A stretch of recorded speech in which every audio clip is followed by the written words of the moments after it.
Maju.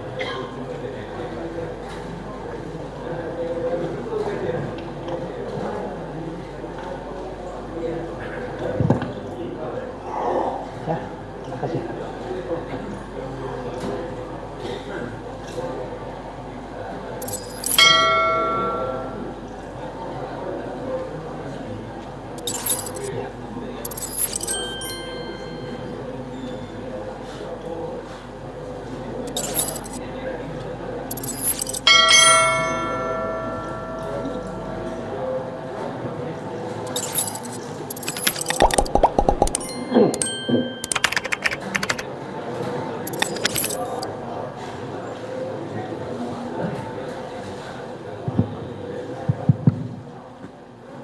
Permisi Bapak Ibu.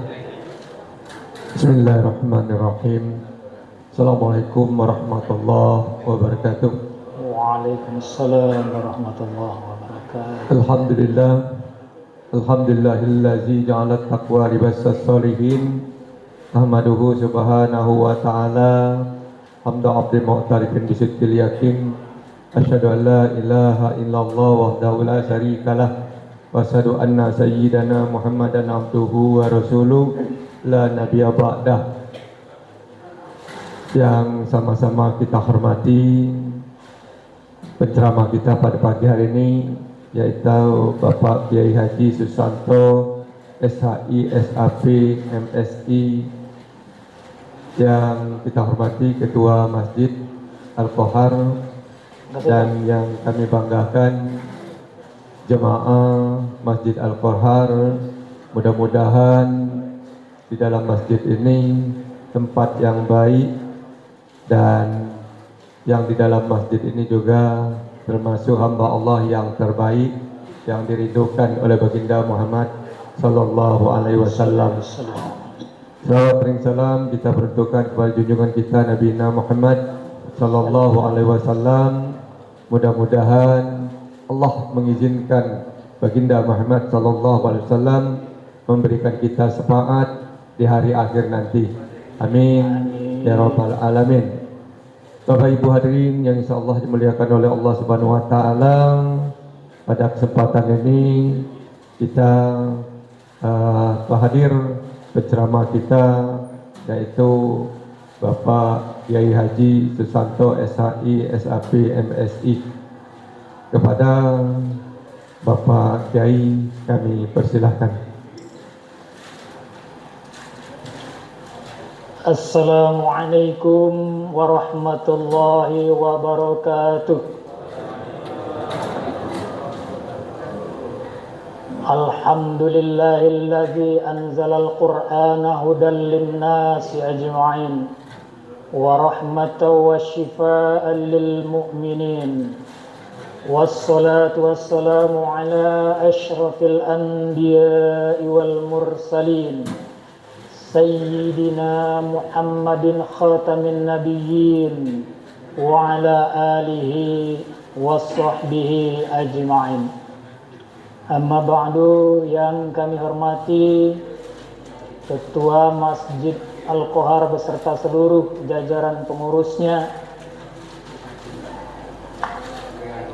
Kepala Kantor Kementerian Haji dan Umroh, ini Adinda Abdul Muiz, Haji Abdul Muiz, kantor yang baru, insyaallah dengan semangat yang baru.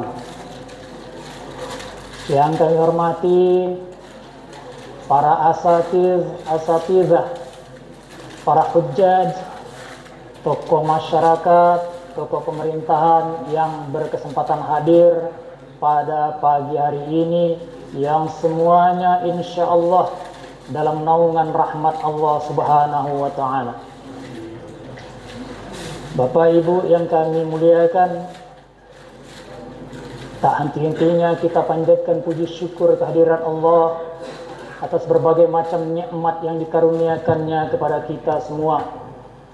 Yang paling utama adalah nikmat iman dan Islam yang masih terhujam di dada kita, sehingga kita mampu untuk melangkahkan kaki kita ke salah satu rumah Allah ini masjid yang kita cintai, masjid yang dimuliakan oleh Allah Subhanahu wa taala, yang insyaallah juga para pemakmurnya, yakni kita-kita yang berada di dalam masjid ini, akan senantiasa dimuliakan oleh Allah Subhanahu wa taala. Salawat dan salam tentunya senantiasa pula kita haturkan kepada junjungan kita Nabi besar Muhammadin sallallahu alaihi wasallam, yang sama-sama kita harapkan syafaatnya di yaumil akhir nanti. Bapak Ibu hadirin wal hadirat sekalian, melanjutkan kajian kita tentang tafsir Al-Quran yang sudah kita lakukan, yakni surat Al-Fatihah dan surat An-Nas. Dan pada pagi hari ini kita akan melakukan kajian terhadap surat Al-Falaq. Sebagaimana sudah saya sampaikan pada muqaddimah kajian surat An-Nas pada pertemuan yang lalu, bahwa surat Al-Falaq dan An-Nas ini diturunkan menurut jumhur ulama dalam satu waktu yang bersamaan. Oleh karena itu, surat Al-Falaq dan An-Nas yang berisi tentang perlindungan, permohonan perlindungan kita kepada Allah Subhanahu wa taala, dua surat ini dinamakan surat Al-Mu'awwidzatain. Karena Al-Falaq lebih dulu, maka Al-Falaq sering disebut Al-Mu'awwidzatul Ula, sedangkan An-Nas sering disebut sebagai Al-Mu'awwidzatus Saniyah. Artinya Al-Mu'awwidzatul Ula, ayat perlindungan yang pertama, sedangkan Al-Mu'awwidzatus Saniyah adalah perlindungan yang kedua. Dan asbabun nuzulnya sudah saya ceritakan pada pertemuan yang lalu, mudah-mudahan masih ingat galau, karena Bapak Ibu orang-orang yang cerdas ingatannya. Kalaupun tidak ada ingat, pacak di googling. Sekarang mudah, lah ada Google. Cuman hati-hati, di meta AI-nya itu ada beberapa hal yang galak keliru. Nah, itu yang perlu, sebabnya kita tanyakan dengan ahlinya sebelum kita menentukan sikap kalau kita ngambil di media sosial atau googling atau AI sekarang yang lebih canggih. Diriwayatkan oleh Ibnu Mas'ud beserta para sahabat, beberapa sahabat yang lainnya, di dalam hadis bahwa Rasulullah sallallahu alaihi wasallam bersabda kepada Abu Habs, kata Rasulullah, ya Aba Habisin, ukhbiruka bi afdali ma ta'uza bihi al-mu'awwizun. Wahai Abu Habs, maukah aku beritahukan kepadamu sesuatu hal yang paling utama untuk dijadikan perlindungan oleh orang-orang yang mohon perlindungan? Qala, kata Abu Habis, bala ya Rasulullah, mau ya Rasulullah. Qala, Rasulullah kemudian bersabda, qul a'udzu birabbil falaq wa qul a'udzu birabbin nas. Kata Rasulullah, ucapkanlah, lapaskanlah qul a'udzu birabbil falaq dan qul a'udzu birabbin nas. Umal ma'uzatan. Keduanya adalah surat ayat-ayat perlindungan. Karena itu berdasarkan hadis ini juga sesuai dengan asbabun nuzulnya, kedua ayat ini disebut dengan Al-Mu'awwidzatain, dua surat perlindungan, untuk kita mohon perlindungan kepada Allah dari segala kejahatan, baik yang bersifat nyata maupun yang bersifat tersembunyi, yang bersifat syahadah maupun yang bersifat ghaib. Dalam hadis lain diriwayatkan dari Abu Sa'id Al-Khudri, sebelumnya Rasulullah biasa memohon perlindungan dari kejahatan jin dan kejahatan manusia dengan kalimat doa bahasa kitanya, ya Allah, aku mohon perlindungan kepadamu dari kejahatan jin dan manusia. Namun setelah diturunkan 2 surah Mu'awwizatain ini, maka beliau meninggalkan doa tadi, kemudian beliau selalu menggunakan 2 surat ini, Al-Falaq dan An-Nas. Di dalam kitab Al-Muwatta, Imam Malik meriwayatkan dari Ibnu Syihab bahwa Rasulullah pernah suatu saat mengeluhkan suatu penyakit. Beliau kemudian membacakan Al-Mu'awwizatain ini, dibacakan oleh Rasulullah untuk dirinya, kemudian meniupkannya ke tubuhnya. Jadi sudah dibacakan oleh Rasulullah, tiupkannya ke tubuhnya. Itu asbabun nuzul juga, wong-wong yang galak jampi ditiupnya. Cuman hala sampai terkeluar ludahnya kaya, aman kaya. Supaya kalau ada virus tidak ada nular. Ditiup kian kan tidak ada. Kemudian kalau sakitnya parah, kemudian tidak bisa dia mengucapkan Al-Mu'awwizatain ini, di dalam riwayat ini dijelaskan bahwa sahabat Urwah yang membacakan ke tangan beliau. Jadi di tangan Rasulullah itu dibacakan oleh Urwah. Tangan beliau dibacakan Qul a'udzu birabbil falaq dengan Qul a'udzu birabbin nas. Lalu tangan beliau itu diusapkan ke tubuh beliau itulah. Ini tertulis di dalam kitab Imam Malik Al-Muwatta. Di dalam hadis lain diriwayatkan oleh Imam At-Tabrani di dalam kitabnya As-Saghir, diriwayatkan dari Ali bin Abi Thalib radhiyallahu an, bahwa pernah suatu ketika seekor kalajengking pernah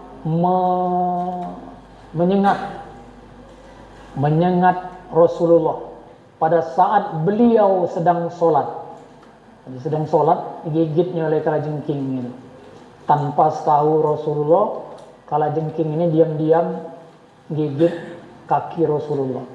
Maka tatkala beliau selesai sholat, beliau bersabda atau berkata dalam bahasa kita, la'anallahul aqraba la tad'u musalliyan wala ghairah. Semoga Allah melaknat kalajengking ini. Ia tidak membiarkan orang yang sholat dan yang lainnya. Maksudnya Rasulullah itu melaknat kalajengking yang gigit nyengat dia tadi, karena kalajengking ini tidak mandang-mandang lagi wong yang lagi sholat, lagi disengatnya. Nah itu lagi sholat, lagi diganggunya, laknatnya kata Rasulullah. Lalu beliau meminta kepada sahabat Ali bin Abi Thalib, mbekkan banyu nje garam dikit ya Ali ini. Setelah diembekkan oleh Ali, beliau membacakan Qul ya ayyuhal kafirun, Qul huwallahu ahad, kemudian Qul a'udzu birabbil falaq dan Qul a'udzu birabbin nas, lalu mengusapkan air tadi pada bekas gigitan kalajengking. Ini cocok juga untuk obat. Kalau kamu kena sengat kalajengking atau sengat tawon, untuk obat ambilkan air dikit, ambilkan air, tambah garam dikit, halamasin juga, kemudian bacakan surat ini. Insya Allah sembuh, karena derajat hadis ini hadisnya hasan. Hasan itu masih di bawah sahih, tapi di atas dhaif. Nah itu beberapa riwayat tentang surat Al-Falaq maupun An-Nas yang dibacakan oleh Rasulullah, baik untuk perlindungan dari kejahatan yang sifatnya ghaib maupun kejahatan yang sifatnya nyato tadi. Selanjutnya kita bahas apa tafsir daripada surat Al-Falaq ini. Surat Al-Falaq berbunyi ayat yang pertama, Qul a'udzu birabbil falaq. Awas lapasnya Qul. Qaf itu makhrajnya di tengah tenggorokan. Jangan sampai turun dia menjadi kaf, kal, kul. Jadi kul. Sehingga artinya akan berbeda. Kalau qul katakan, ucapkan, lapaskanlah. Kalau kul kaf itu makanlah. Jauh artinya. Iya, makanlah. Kul makanlah, snack. Itu baru pas. Kalau kul snack tidak pas. Ya, kul katakan, lapaskan, ucapkan apa yang akan diucapkan. Kul masmuka, katakanlah siapa namamu. Nah, itu kan baru namanya ucapkan. Kul, bukan kul. Dia hati-hati membaca ini sering banyak salah makhrajnya kalau qaf ini. Sikok qaf, sikok fa, kalau salah pula. Fa jadi pa. Alam taro kaifa fa'ala. Keliru.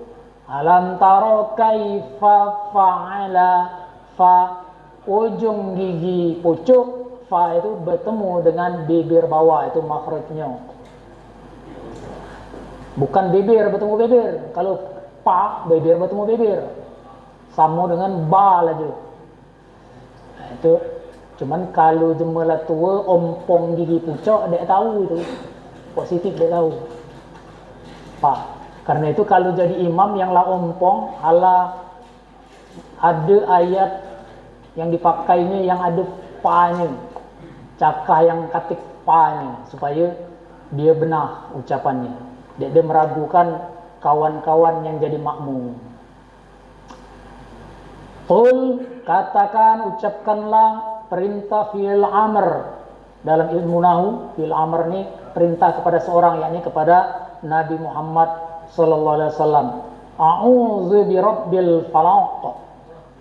Aku mohon perlindungan kepada Tuhan Al-Falaq. Qul, katakanlah, a'udzu, aku berlindung, bi, dengan Rabb, Tuhan Al-Falaq. Al-Falaq ini jumhur ulama sering memaknainya dengan waktu subuh. Nanti kita jelaskan.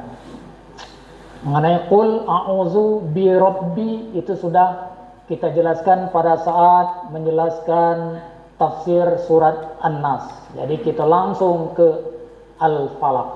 Al-Falaq, falaqo artinya asal katanya dari bahasa Arab.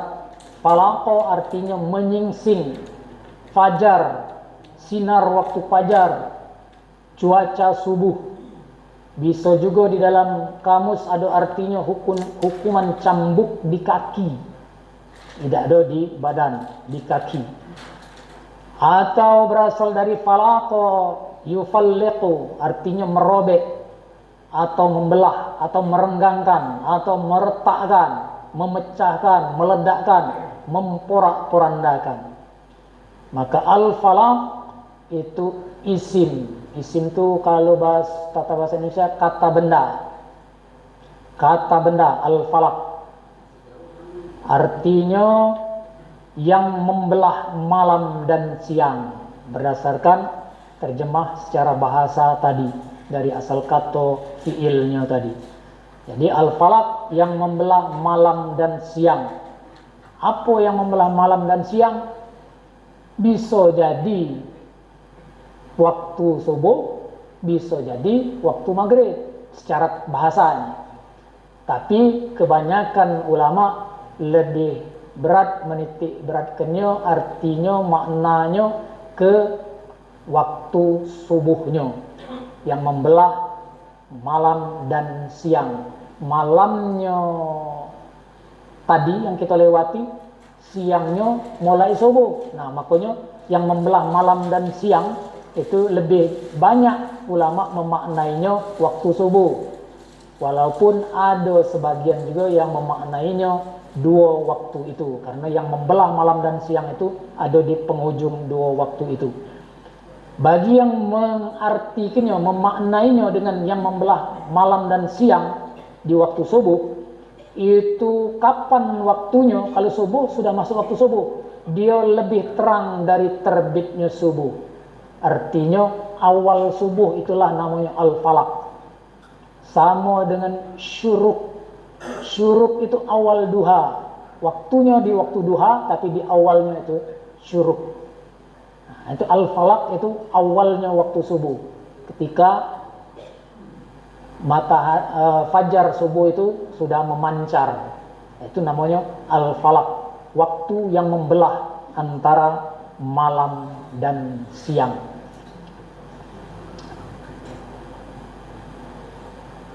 Kemudian makna para jumhur ulama lebih banyak kepada antara waktu ini waktu subuh, berdasarkan ada hadis Nabi, rakaatul fajri khairum minad dunya wa ma fiha.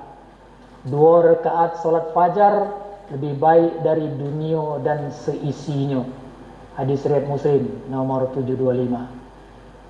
Dalam hadis ini yang dimaksud fajar adalah fajar shodiq.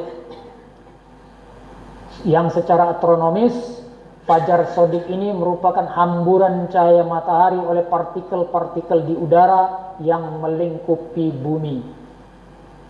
Jadi cocok dengan al-falak tadi, dia cahaya yang terang di awal subuh.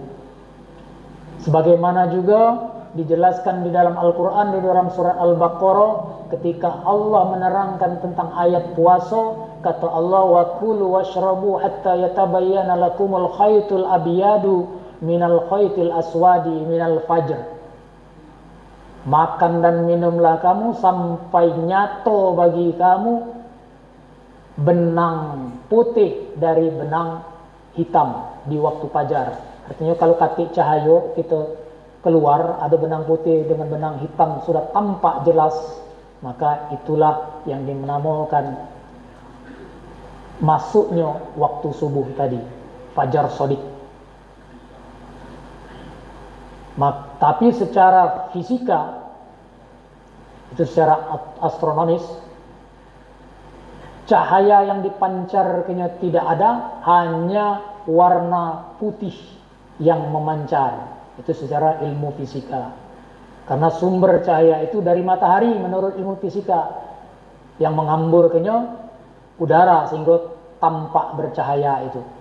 Nah, itu mataharinya belum muncul, baru hamburan dari udara. Sehingga dalam ilmu fisika seperti itu yang disebut dengan ufuk, kaki langit horizon, yang menunjukkan pertanda akhir malam menuju terbitnya matahari. Ada juga ulama seperti yang saya sebutkan di awal tadi yang mengartikan al-falak ini dengan ujung kedua hari, baik waktu subuh maupun waktu maghrib. Berdasarkan surat Al-Hud ayat 114. Wa aqimis sholata tarafayin nahari wa zulufan minal lail. Dirikanlah solat pada kedua ujung hari. Zulufal itu 2 ujung daripada hari, yakni fin nahar wa zulufan minal lail, di dalam ujung daripada siang dan malam.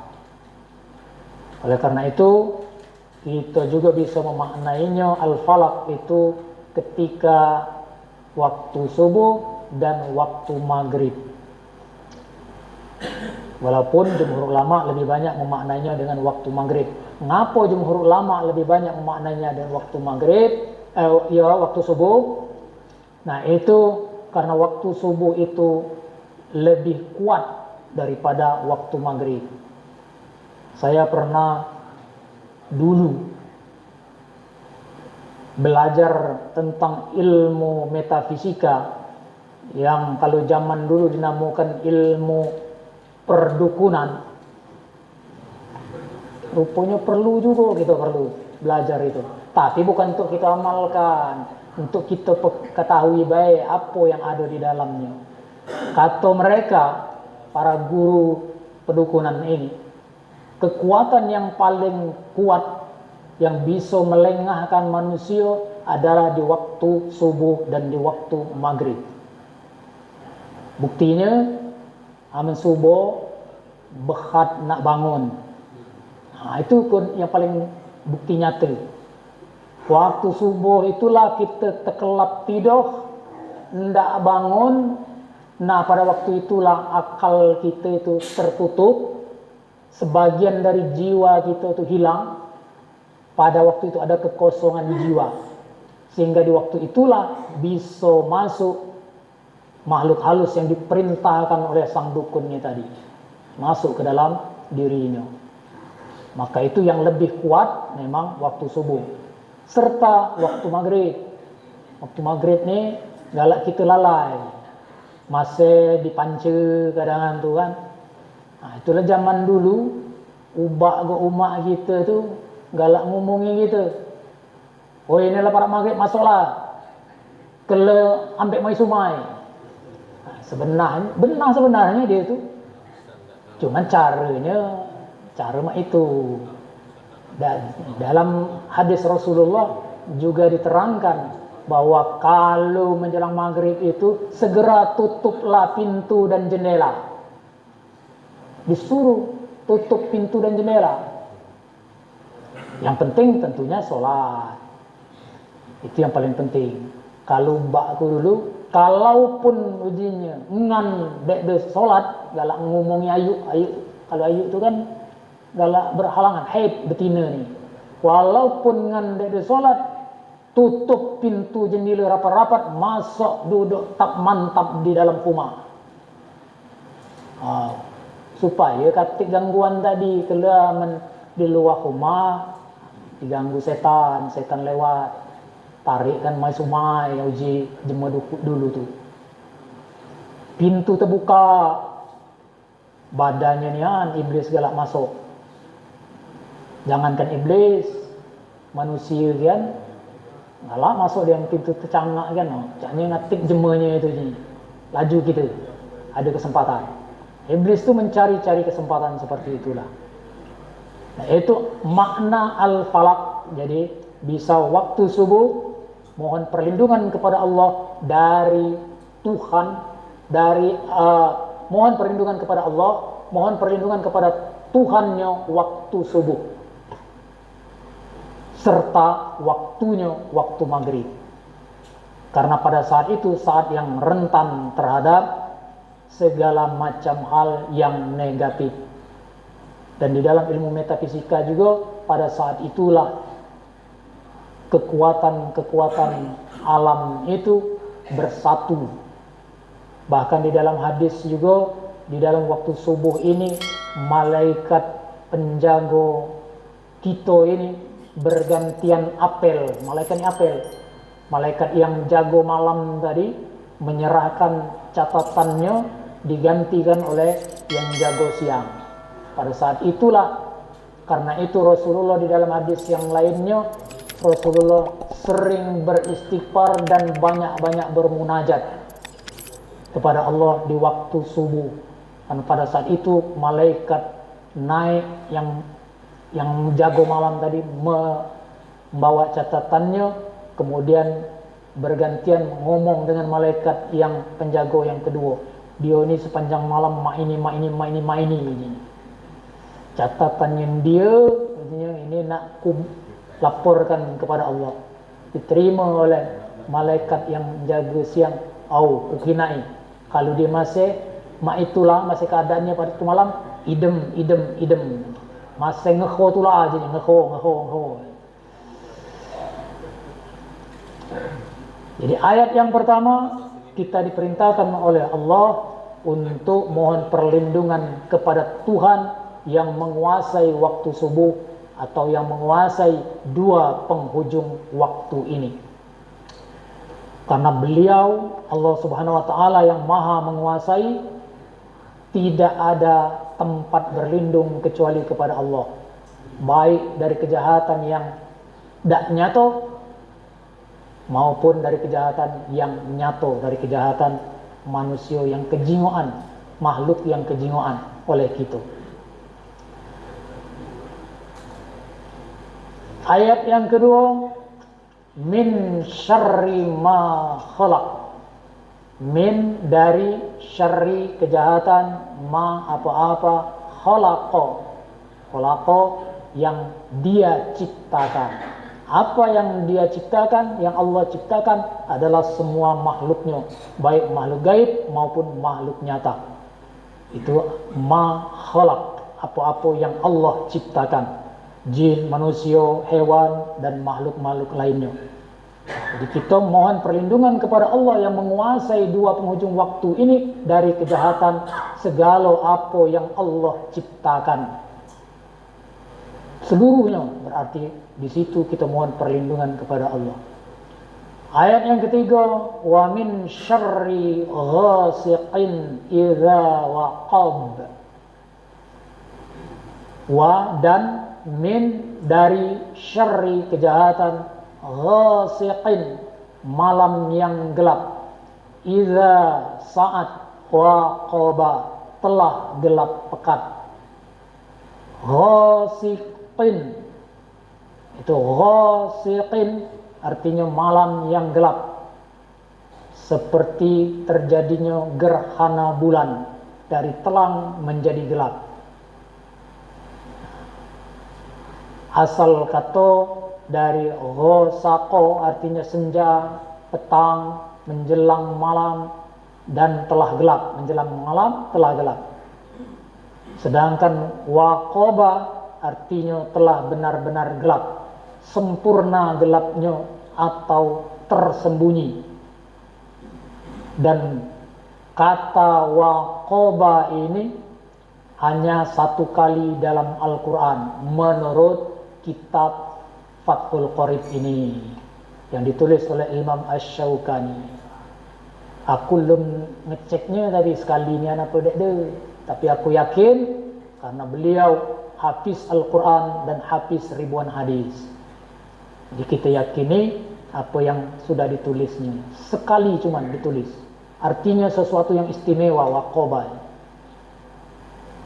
Oleh karena itu kita mohon perlindungan kepada Allah tadi dari segala yang diciptakan Allah dan dari kejahatan juga, apa-apa yang ada di waktu malam yang gelap pekat.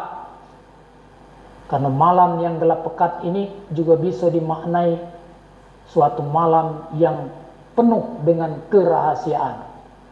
Di malam inilah kalau kita jingok dengan keadaan kita, malam itulah waktunya kita titik lemah kita.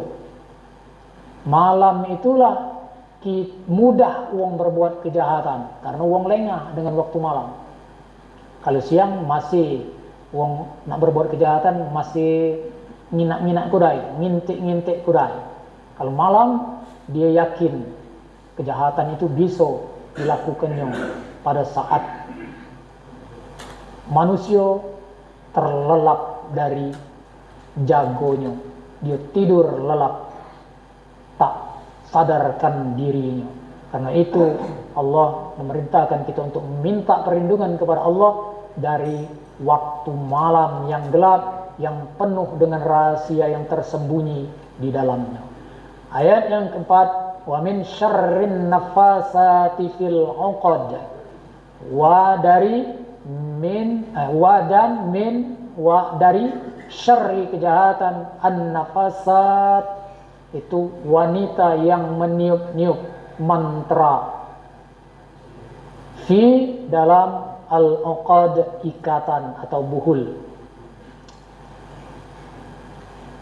Ngapa isimnya di sini isim muannas an-nafasat? Ahli bahasa menyebutkan bahwa an-nafasat di sini bermaksud sesuatu yang bersifat tiupan. Tetapi di dalam tafsir dijelaskan bahwa an-nafasat ini wanita yang meniup mantranya. Menurut sejarah bahwa waktu dukun Yahudi yang menyantet Nabi Muhammad, menyihir Nabi Muhammad, waktu itu sebelum turunnya Al-Falaq dan An-Nas dibantu oleh anak perempuannya. Oleh sebab itu diabadikan di dalam Al-Quran, wanita yang niup-niup, dia melok niup mantra bersama ayahnya, fil uqad, dalam suatu ikatan. Jadi mantra itu dibacakan dan ditiupkan dalam ikatan-ikatan, sehingga jiwa orang yang kena santet, kena sihir itu terikat oleh mantranya tadi. Ada juga yang pakai boneka medianya, ada juga yang pakai kutu, itu pengikat namanya di dalam ilmu kegaiban di alam sana. Ayat yang terakhir, wa min syarri hasidin iza hasad, wa dan min dari syarri kejahatan hasidin, orang yang hasad, dengki, iza saat hasada terbit memuncak dengkinya. Nah, dari kejahatan kita mohon perlindungan kepada Allah dari kejahatan orang-orang yang hasad. Siapa wong yang hasad nih? Wong yang hasad itu kalau diterjemah ke kita dengki, orang yang dengki itu adalah wong yang tidak senang kalau ada wong lain dapat kenikmatan, sehingga dia pengen kenikmatan itu hilang dari wong itu. Itu hasad. Pak Haji Takuan dapat dinjui wong, antari wong duit 1 juta. Dia tidak senang nengok itu, dia nengok tidak senang. Mana caranya supaya duit 1 juta itu dia diterima oleh Haji Takuan. Nah, itu hasad namanya. Dia tidak senang dengan karunia yang diberikan Allah kepada seseorang, dan dia bukan hanya tidak senang, ingin melenyapkan karunia itu dari wong itu. Bahaya besar wong yang hasad ini. Dia tidak senang, bukan cuma tidak senang terhadap nikmat yang diterima oleh orang lain, tapi dia berusaha menghilangkannya itu. Seorang diamanahi berdasarkan prestasinya menduduki suatu jabatan, Haji Abdul Muiz yang baru ini.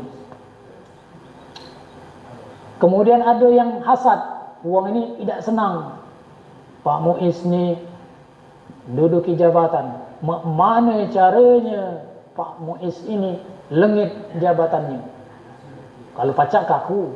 Nah, ini hasad namanya. Dengan segala daya upayanya dia bermaksud menghilangkan karunia Allah kepada seseorang, dan ini banyak terjadi di masyarakat. Oleh karena itu sewajarnya kemudian turun surat Al-Falaq ini, karena penyantet yang menyihir maupun menyantet Nabi tadi, uangnya juga hasad, tidak senang nginain Nabi, banyak pengikutnya, Nabi disegani, kata-kata Nabi dituhudi, sementara dia raja penyantet Asim bin Lubaid ini tadi, raja penyantet Yahudi yang tadinya disembah-sembah lah, banyak jemem lahin dari dia pindah ke Nabi, maka dia senang. Mana supaya dia disebut Nabi lagi, dihilangkanlah wibawanya dengan nyantet dia. Nah, maksud si Asim tadi nyantet Nabi. Ternyata yang kamu agung-agungkan Nabi itu masih kena juga aku nih. Artinya tinggilah ilmuku. Maksud dia itu menghilangkan karunia yang diberikan Allah ke Nabi agar hilang dari dia. Ternyata Allah melindungi Nabi dengan menurunkan, mewahyukan surat Al-Falaq dan An-Nas ini. Begitu kena langsung luntur ilmu Asim tadi, ilmu sihir dan santet tadi. Nah, itu juga kita sering-sering Pak Muiz baca Qul a'udzu birabbil falaq supaya hala jema iri, dengki. Karena dengki ini biasanya di harta. Jema lain banyak hartanya, dengki. Mana supaya hartanya itu habis. Pak dia habis, syukurlah, matilah. Itu dengki temunya. Kedua jabatan biasanya. Nah itu pula. Kalau ada jabatan, nah itu. Kalau bini cinta jarang biasanya betul. Dia dengki. Paling dipuji, bersyukurnya Pak Asman ada bini cinta lah itu. Jadi dia nak ini, mana caranya supaya ini, entah mantannya tapi. Wa min syarri hasidin idza hasad. Dan orang yang hasad ini lebih parah ketika dia terbit hasadnya. Kalau dia masih di dalam hatinya kan belum memuncak hasadnya nih, hasad dengkinya masih belum bahaya nian. Walaupun itulah bahaya karena lah di ujung tanduk. Ketika dia memuncak bencinya, nama mana kian itu. Dek tahu cara kasar, cara halus. Dek tahu cara halus, cara kasar, ngajung jema lain umpamanya. Nah, hati-hati kalau kita ada kemasukan sifat hasad ini. Kata Rasulullah, iyyakum wal hasad. Hati-hati kamu terhadap hasad. Fa innal hasada ya'kulul hasanat kama ta'kulun narul hatab. Kata Rasulullah, sesungguhnya hasad itu akan membakar kebaikan sebagaimana api memakan puntungnya, memakan kayu bakarnya itu. Jadi orang yang hasad percuma saja dia beramal soleh yang lainnya. Kalau di dalam hatinya masih ada hasad tadi, seluruh kebaikannya lengit terbakar oleh hasadnya tadi. Itu kata Rasulullah. Hadisnya sahih, diriwayatkan oleh Abu Daud dan Ibnu Majah. Hadis sahih. Menurut syarat Bukhari sahihnya ini, bukan menurut Abu Daud maupun Ibnu Majah. Syaratnya menurut ahli hadis memenuhi syarat sahih Imam Al-Bukhari. Hati-hati terhadap sifat hasad. Kalau ada di dalam diri kita, minta juga perlindungan kepada Allah supaya sifat hasad itu lengit dari diri kita, hilang dari diri kita. Jangan sampai hasad ini memakan kebaikan kita, sehingga kebaikan yang kita lakukan menjadi sia-sia karena hangus terbakar oleh sifat hasad itu. Itu saja mungkin yang bisa saya sampaikan mengenai tafsir surat Al-Falaq pada pagi hari ini. Selesai surat Al-Falaq, nanti ada surat-surat berikutnya insyaallah, kalau kita sama-sama dikaruniai umur yang panjang dalam keadaan sehat walafiat. Hadanallahu wa iyyakum. Wallahul muwaffiq ila aqwamit thoriq. Wassalamualaikum warahmatullahi wabarakatuh. Waalaikumsalam warahmatullahi wabarakatuh. Kiai kita jenguk jemaah ni diamnya dengar ini usuk. Dengar diam ini apa dia ni Usuk apa ngantuk? ngantuk apa memang derap dalam ini. Ada yang nak tanya ke tak? Ya, silakan kalau ada yang nak tanya. Ya silakan. Haji Rusmaidi. Pak Rusmaidi.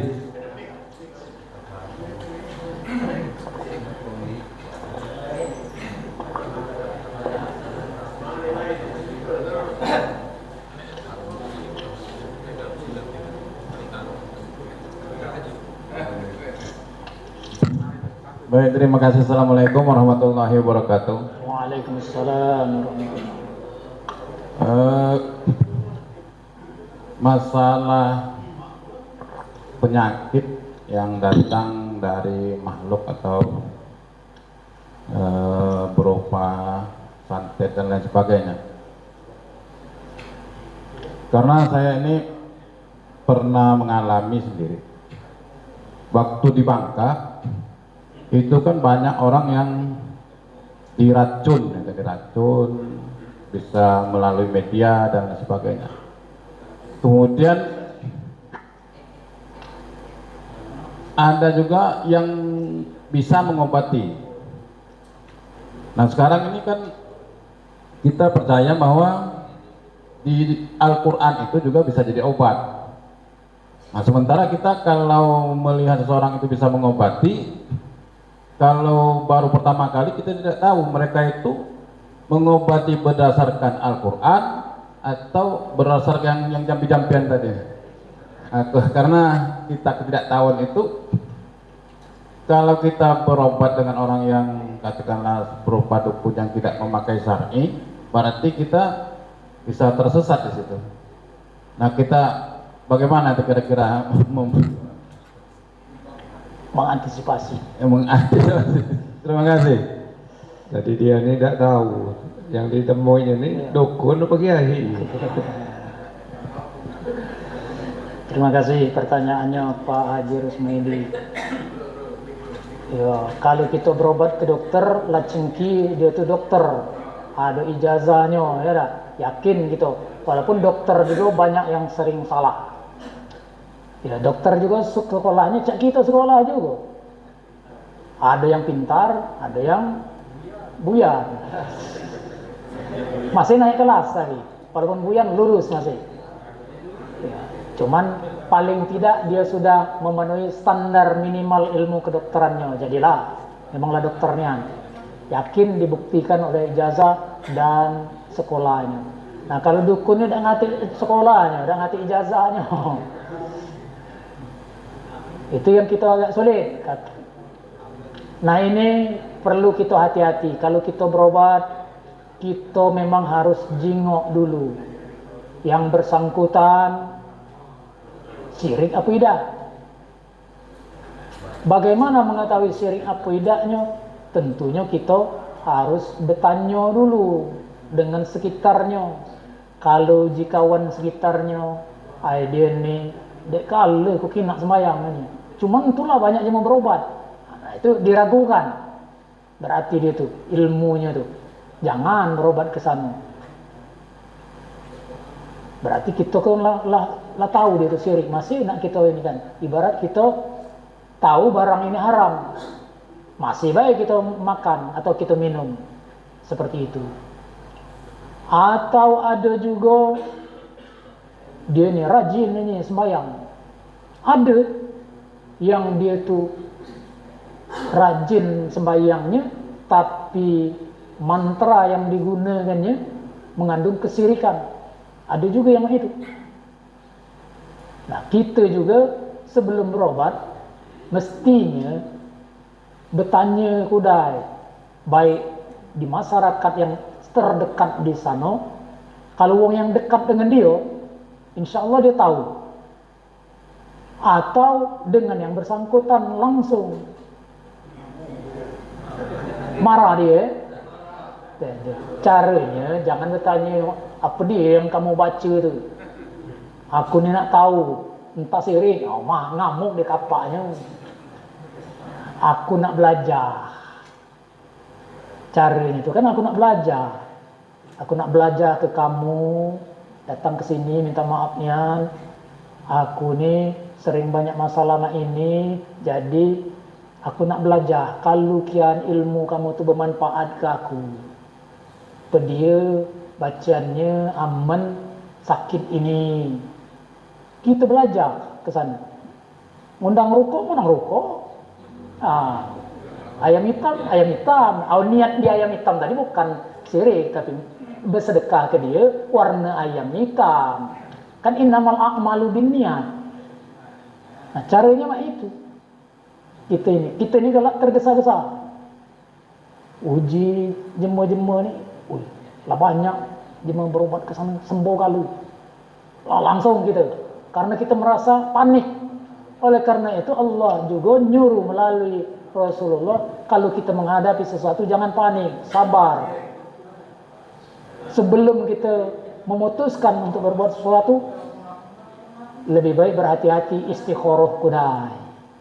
Minta petunjuk kepada Allah. Di dalam hadis yang tercantum di banyak kitab hadis, kalau kamu sangat ingin melakukan sesuatu atau ada beberapa pilihan di antara yang ingin kamu lakukan, kata Rasulullah, maka kamu istikharahlah, mohon kepada Allah petunjuk.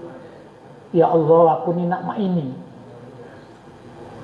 Kalau benar maksudku ini, tujuanku ini, unjuklah petunjuk, kecenderungan hatiku melajukan ini.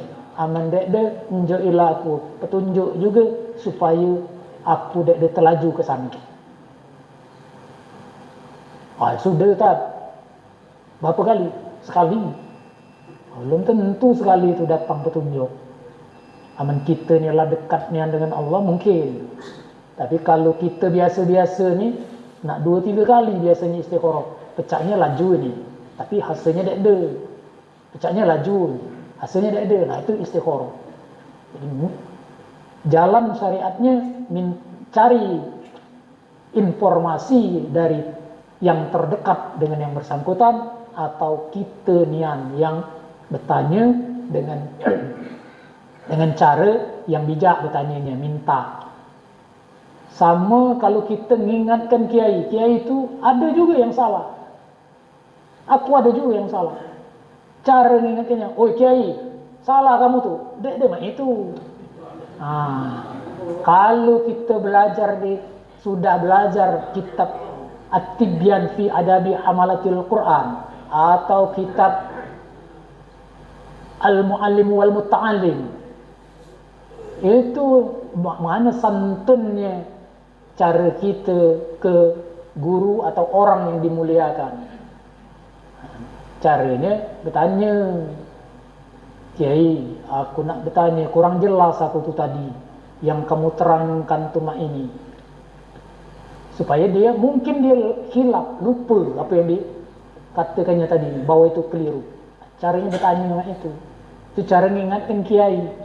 Mak itu pula cara kita mengingatkan kanca kita. Aman kita ingatkan, "Oi Pak Muiz, ngani salah baca tadi." Marah Pak Muiz, pergi ke bacaan kan. Empai 2-3 akhi ngani belajar. Halah. Itu cara namanya. Cara mengingatkan aku mak itu pula sama. Karena manusia lah kita ni. Hanya ada yang lebih banyak belajarnya, lebih dulu belajarnya. Cara mengingatkannya melalui pertanyaan, dalam pengajian baca inilah. Kan banyak di Al-Quran ni, ada kajian fikih, ada kajian tafsir, ada kajian apa lagi. Pada waktu itu tanyakan kepada yang bersangkutan tentang kesalahan Pak Muiz tadi membaca pa, jadi fa jadi pa umpamanya. "Ustaz," Ustaz yang ngajar tahsin, kiai yang ngajar tahsin, "Aku ni belum jelas nian Ustaz, mana yang benar makhraj fa tu, tolong jelaskan." Mak itu. Jadi kita ngajak jemaah tu dia harus kita. Mak itu pula kita ngajak jemaah rumah kita, bini kita. Bini ngajak lakinya. Lakinya dek tahu ngaji, halah dia salah-salah kan, pada dia baca terputus-putus. Kita yang baca pula ayat yang sama untuk dia. Lakinya baca Alhamdulillahi Rabbil Alamin umpamanya. Kita yang nganingnya Alhamdulillahi Rabbil Alamin.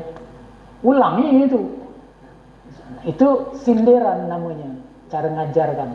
Jadi cara kita ngenjok tahu je masalah, ada adabnya. Ke kiai mak ini, ke jemaah yang dek tahu diingatkan mak ini caranya. Mak itu pula tadi ke dukun, ngadap ke dukun, ajahi. Aku dulu pernah, mak itu jelanian apa yang dibacanya itu. Jadi aku sengaja melamar jadi murid dukun itu. Ina malu media, tapi niatnya tadi bukan nak kita amalkan kalau mengandung kesirikan. Kita nak tahu, belajarnya. Jadi tahu kita.